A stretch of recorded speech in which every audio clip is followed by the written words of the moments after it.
Good morning my dear student, teachers and parents. I am always praying for your healthy and happy life. और लगातार बच्चों का, खास करके ये जो लेटरल एंट्री के बच्चे हैं, बहुत परेशान हैं सर हमारा क्या होना है।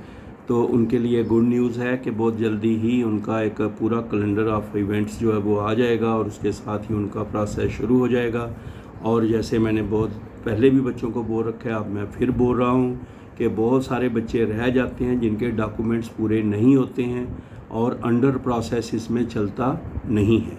तो अब मैं आपको जो बता रहा हूँ कि सबसे पहले अभी कुछ दिनों से आप इसको फॉलो करते रहें और AICT की वेबसाइट भी देखते रहें www.aict-india.org।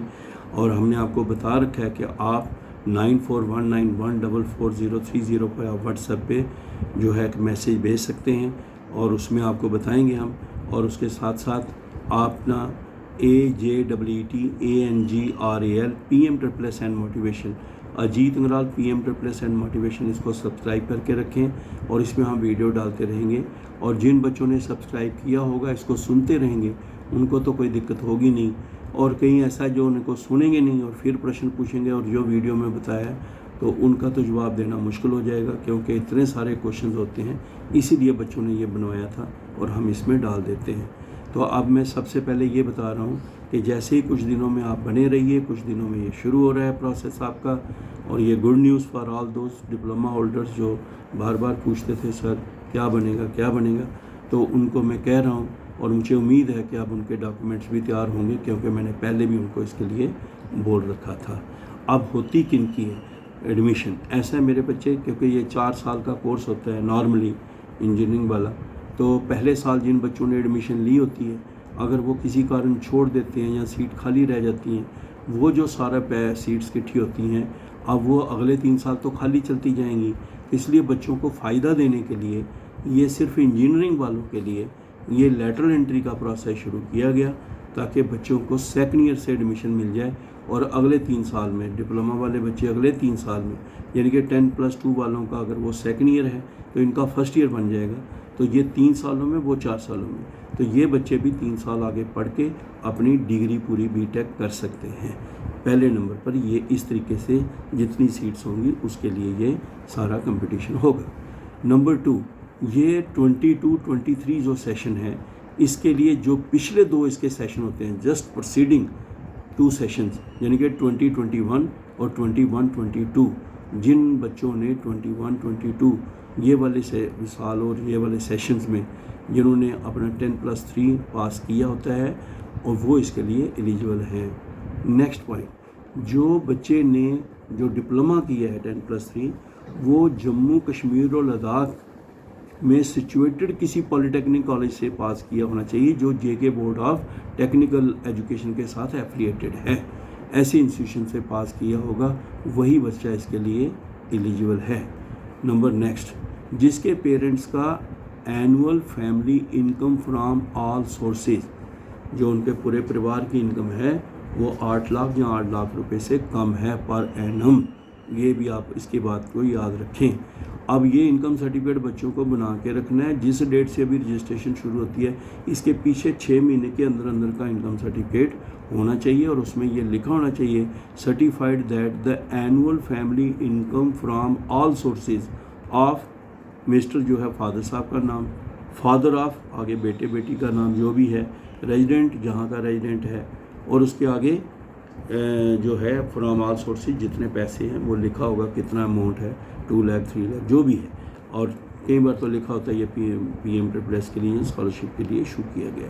That is a different story. Number date लगा होना चाहिए, साइन हुए होने चाहिए, प्रॉपर स्टैंप लगी होनी चाहिए। इसके साथ साथ जहाँ तक कैटेगरी की बात है, तो जिन बच्चों का जो भी रिजर्वेशन के रूल जम्मू कश्मीर में लगते हैं लद्दाख में, वही PM++ में भी बच्चों को उतनी ही उसी हिसाब से रिजर्वेशन मिलती है। इसलिए आप उसके हिसाब से आप देख लीजिए इसका कितने परसेंटेज है, उसके हिसाब से उसके में वो मिलेगा। बाकी बच्चे का एक एक्टिव आधार नंबर जो है वो होना चाहिए एक्टिव, और उसका जो अपना वैलिड नंबर होना चाहिए, फ़ोन नंबर जो है वो होना चाहिए, और उसकी वैलिड ID होनी चाहिए, ईमेल ID, ताकि जो भी मेल और मैसेज आपको आएंगे इन्हीं में आएंगे। इसलिए ये अच्छे तरीके से सोच के देना। कई बार किसी को लोग दे देते हैं, बहुत सारे बच्चे हैं जी हमें तो मैसेज आया नहीं, तो फ़ोन नंबर किसी अंकल का दिया होता है, वो अंकल गए होते बाहर, फिर बच्चे को पता ही नहीं हुआ और सारा वो डेट निकल जाती है जिसके लिए इन्फॉर्मेशन आई होती है। तो इन बातों का भी आपने ध्यान रखना है, ये सारी चीज़ें जो हैं रखनी चाहिए एग्जैक्टली। और सबसे बड़ी बात ये है कि अगर किसी बच्चे के फादर का, मदर का अपना नाम, ईयर ऑफ पासिंग, बोर्ड का, अगर कहीं भी कोई उसमें कोई मिस्टेक है या कोई स्पेलिंग में मिस्टेक है, नाम में मिस्टेक है, किसी चीज़ में भी मिस्टेक है, किसी कोई डेट ऑफ बर्थ जो कुछ भी है, मैंने पहले भी बोल रखा था इसको सब करेक्ट करा के रखना। फिर अभी आप करोगे तो मिसमैच आना शुरू हो जाएगा। तो ये आपने ध्यान रखना है, क्योंकि कई बार बच्चों को आ जाता ऑलरेडी रजिस्टर्ड मिसमैच, ऐसी कोई दिक्कत है तो इनको सबसे पहले क्लियर करके रखना, और ताकि बच्चे को किसी प्रकार की दिक्कत ना आए। जैसे कोई बच्चा अगर सपोज करो डिप्लोमा कर रहा है और छोड़ दिया, और अगर उसको छोड़ना पड़ा किसी कारण, तो उसको रिपोर्ट करना है ICT में और अपने इंस्टीट्यूशन में, और सारा के ऐसे मैंने छोड़ दिया, एक किस्म का NOC लेना ताकि आगे उसको कोई प्रॉब्लम ना हो। तो इस तरीके से बच्चे का जो डॉक्यूमेंट्स हैं वो भी ऑर्डर में रहने चाहिए। बच्चे का बैंक अकाउंट है वो अपना प्रॉपर बना हुआ होना चाहिए, और बैंक अकाउंट अगर वो 17 साल से कम है तो कई बार वो नहीं बनाते, 18 साल से बच्चा कम है नहीं बनाते, वो कहते हैं तो स्टूडेंट अकाउंट खुलवा लेते हैं बच्चे। और ये याद रखना कि आपका आधार एक्टिव होना चाहिए और बैंक अकाउंट आधार सीडेड होना चाहिए।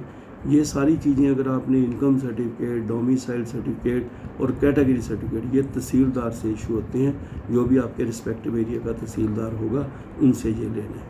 अगर ये सारे डॉक्यूमेंट आपके तैयार हैं, और उसके बाद फिर जो आपकी ब्रांच है इंजीनियरिंग में जिसमें आपने डिप्लोमा की है, उसी में ही आगे आप फिर BTech भी कर सकते हो। अब ये थोड़ा सा होता है कि कहाँ सीट्स अवेलेबल होंगी, इसमें कितनी होंगी, ये तो अभी चलेगा आपको पता, और जल्दी ही कैलेंडर आ जाएगा। मेरी आपको बहुत सारी शुभकामनाएं। अभी प्रोसेस शुरू होने वाला है। ओरिजिनल सर्टिफिकेट और उनकी एक कॉपी अटेस्टेड अपने पास रख लेना, क्योंकि पहले रजिस्ट्रेशन शुरू होगी, फिर आप डिफरेंट इंस्टीट्यूशन जो आइडेंटिफाइड होंगे उनमें डॉक्यूमेंट वेरिफिकेशन के लिए जाओगे, फिर चॉइस फिलिंग, ऐसे प्रोसेस जो है कंप्लीट होगा आपका, और लास्ट में अलॉटमेंट होगी, और फिर आप जाके इंस्टीट्यूशन ज्वाइन करेंगे। और उसके बाद भी एंड तक हम आपके साथ जुड़े रहेंगे। मेरी तरफ से आपको बहुत सारी शुभकामनाएं। आप बगैर टेंशन के, इतने सारे बच्चे हैं इन 2 सेशन के जो बड़ी देर से इंतज़ार कर रहे हैं, so there is a good news for them. जल्दी शुरू होगा, फॉलो करते रहें। Thank you very much, all the best.